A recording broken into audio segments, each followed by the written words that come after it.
कौन है माता छिन्नमस्ता? आपने जगदम्बा की एक तस्वीर देखी होगी जिसमें माँ के एक हाथ में खड़ग, दूसरे हाथ में स्वयं उनका ही मस्तक है। उनके कबंध यानी कि मस्तकहीन धड़ से रक्त की 3 धाराएं फूट रही है। वह रक्त धाराएं 3 मुखों में प्रवेश कर रही है। माता के पैरों के नीचे एक स्त्री पुरुष भी दिख जाते हैं। वह स्वरूप है 10 महाविद्याओं में से 5वीं माँ छिन्नमस्ता यानी कि छिन्नमस्तिका का। क्यों माता ऐसे उग्र स्वरूप में दिख रही है, आज आपको इससे परिचित कराती हूँ। इसे ध्यान से समझने की जरूरत है। माता के साधकों के लिए अत्यंत आवश्यक है इस बात को समझना। माता के इस स्वरूप की कथा से ज्यादा बड़ा है माता के इस स्वरूप का संदेश। यदि इस स्वरूप के तत्व को नहीं समझे तो कथा से बात पूरी होगी नहीं। जगदम्बा की महिमा अपरंपार है। यह सत्य है कि सब ब्रह्म का ही अंश है, लेकिन हम जिस जीव जगत में जीते हैं वह पूर्ण रूप से जगन्माता महामाया की क्रीड़ा स्थली है। उसी माया से वशीभूत होकर हम जीवन के हर कार्य लाभ करते हैं।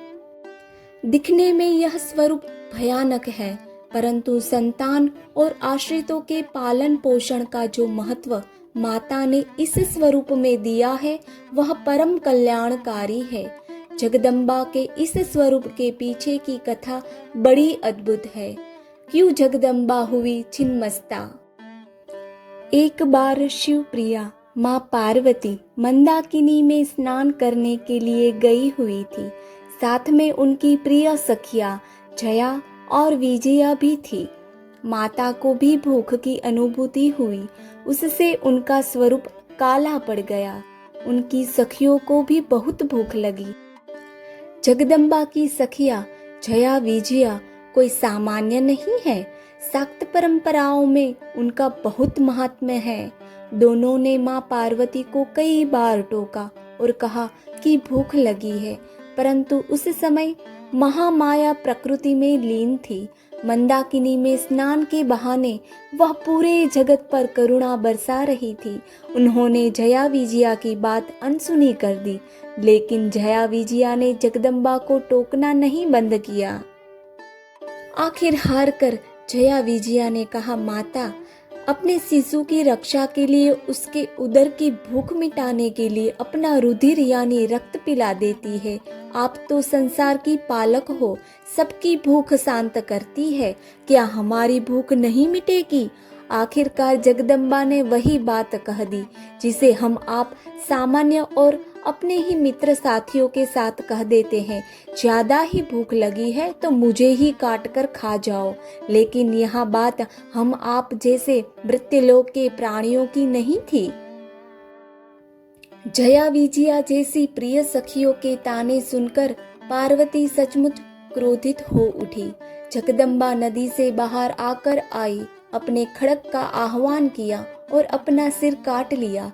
उनके धड़ से रक्त की 3 धाराएं निकली, जिसमें से 2 धाराएं जया विजया के मुंह में गई, तीसरी धारा स्वयं जगदम्बा के मुख में आकर गिरी। तीनों ही वह रक्त पीने लगी। माता स्तनों से दूध पिलाती है, वह उसका रुधिर ही तो होता है। जगदम्बा ने स्वयं अपना ही रक्त पी लिया तो उनका स्वभाव और उग्र हो गया। पूरे देव मंडल में त्राही त्राही मच गई। देवी का यह उग्र स्वरूप देखकर देवगण भय से कांपने लगे। उन्हें भय हुआ कि कहीं अम्बा फिर से काली का रूप लेकर पूरी सृष्टि के विनाश पर ना उतारू हो जाए। आखिरकार महादेव इस समस्या के समाधान के लिए आगे आए। उन्होंने कबंध शिव का रूप धारण किया और देवी के प्रचंड स्वरूप को शांत किया। शिव जी के आग्रह को जगदम्बा टाल नहीं पाई और पार्वती के रूप में लौटी। जगत में स्त्री का रूप धारण करके महामाया हमेशा भावों के केंद्र में रहती है। माँ, पत्नी, बेटी, बहन के रूप में जैसे वो जीवन के हर क्षण में स्थित है। माँ छिन्नमस्ता का स्वरूप उग्र है। यह देवी का वह स्वरूप है जब वह पूरी सृष्टि से दुष्टों के विनाश करती जा रही थी। त्रिनेत्रधारी माता का कंठ सर्पमाला और मुंडमाला से शोभित है।